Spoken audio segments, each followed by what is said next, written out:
சகோதரிகளுடனான நட்பு சிறப்பாக சகோதரி வினோத், சகோதரி உமிலிகா, சகோதரி சபரியம்மாள் இவர்களின் தூண்டுதலும் நட்பும் இவரை நம் அன்னார் சபைக்கு தன்னை அர்ப்பணிக்க வேண்டும் என்ற ஆசையை தூண்டவே 1971 நம் தாய் சபையின் பயிற்சி நிலையில் தன்னை இணைத்து 16/5/1974 தற்காலிக வார்த்தை பாடம், 21/5/1979 இறுதி வார்த்தை பாடம் கொடுத்து நித்தியத்திற்கும் தன்னை நம் தாய் சபையின் வழியாக இறைவனுக்கு அர்ப்பணித்து இறை ஊழிய அன்னமாரின் வாரிசாக தன்னை இணைத்துக் கொண்டார்.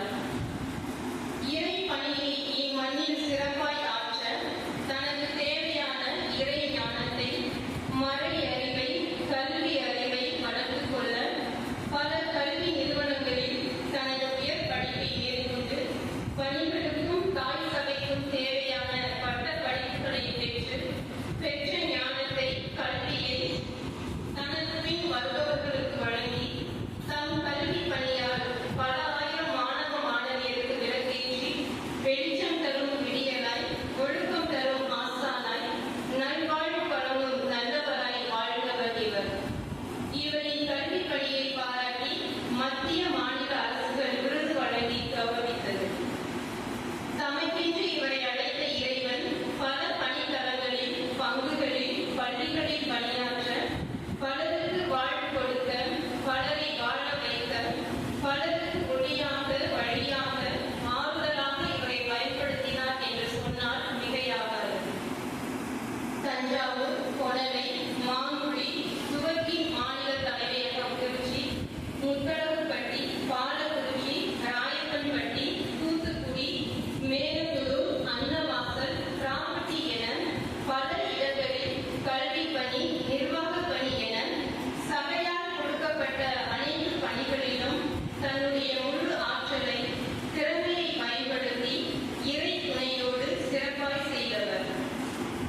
என் திருச்சி மாநிலத்தை 3 ஆண்டுகள் அர்ப்பண உணர்வோடும், சபை பற்றோடும், சகோதரிகளின் நலனில் மிகுந்த அக்கறையோடும் திருச்சபையின் பணிகளை என் தாய் சபையின் வழியாக முனைப்போடு முன்னெடுத்து சென்றவர். இவரின் நிர்வாக திறமையால் என் திருச்சி மாநிலம், என் தாய் சபை, என் தாய் சபையின் கல்வி நிறுவனங்கள் என அனைத்தும் பலவிதமான அபரிவிதமான வளர்ச்சியை கண்டுள்ளது.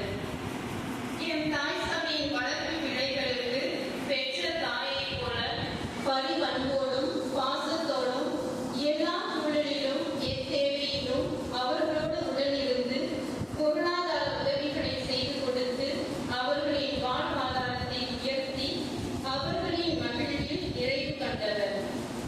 தம்மை தேடி வருபவர்களை தனக்கே உரித்தான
நேற்று